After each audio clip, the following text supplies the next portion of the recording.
ခံပြင်းစိတ်ကိုချိုးနှိမ်ခြင်းပင်ကိုယ်စိတ်တဘာဝနေရမှာ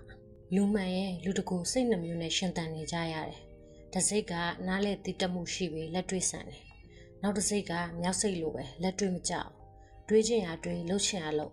ပြောမယ်ဆိုကဲပြစ်လိုက်တယ်ငိုမယ်ဆိုပြေကနေပဲ။ဘာကြောက်ရမသိဒီစိတ်ရှိနေတယ်။ဘယ်လိုဖြစ်မှန်းလည်းမပြောနိုင်။ဒီစိတ်ကိုမလွန်ဆန်နိုင်ဘူး။ကိုယ်စိတ်နဲ့ကိုယ်ဆိုပေမဲ့ကိုယ်စိတ်မှဟုတ်ရဲ့လားလို့မေးချင်စရာဖြစ်နေတယ်။ချစ်ချင်တာကတစ်မျိုးတွေးမိတာကတစ်လွဲကို့အတွေးနဲ့ကိုပြန်တိုက်ခိုက်နေတာမျိုးမတွေးချင်အောင်တွေးမိမဖြစ်ချင်အောင်ဖြစ်နေပြီးတက်ကြတယ်။ Frodo Dostoevsky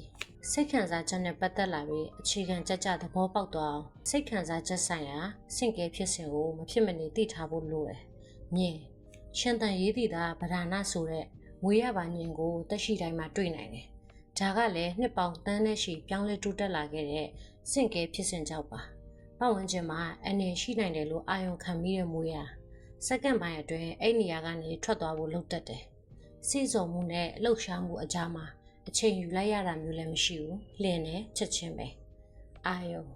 တချို့တိရစ္ဆာန်တွေကြတော့မွေးလို့မဟုတ်ဘူး။နှေးတယ်။အနေကိုအာယုံခံနေမိလက်သားနဲ့ချက်ချင်းတုတ်ပြတ်မှုမရှိဘူး။ခံစားနေမိတဲ့အာယုံကငကိုထပ်ပိုပြီးကြီးကျယ်လာတယ်။အချိန်ယူလာတယ်။အဲ့ဒီအာယုံရဲ့စိတ်ဆုံမှုကြောင့်မတိချာမှုဖြစ်လာပြီးကြောက်စိတ်အားကောင်းလာတယ်။တုတ်ပြန်ဖို့အတွက်စိတ်ခွန်အားလျော့သွားတယ်။နောက်ဆက်တွဲ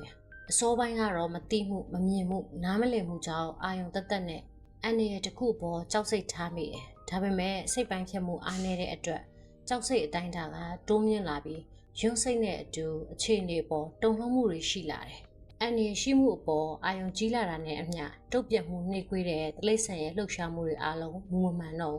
အလျင်တတိစိတ်ပြောက်သွားတဲ့အတွက်ဂမှုထူးထူးဖြစ်သွားတယ်။ကြောက်စိတ်ရဲ့စီးစုံမှုကြောင့်အာယုံထွေပြားသွားတယ်။အနေကနေလွတ်မြောက်နိုင်ဖို့ကြိုးစားတာထက်အနေကိုကြောက်နေတာနဲ့တင်အချိန်ကုန်သွားတယ်။နှေးကွေးတဲ့အာယုံထွေပြားမှုကြောင့်ဇီဝညင်အသုံးမကျနိုင်တော့စိတ်ခံစားချက်အတွက်အလျင်ကအချက်ပဲ။လှုပ်လှုပ်ပုံ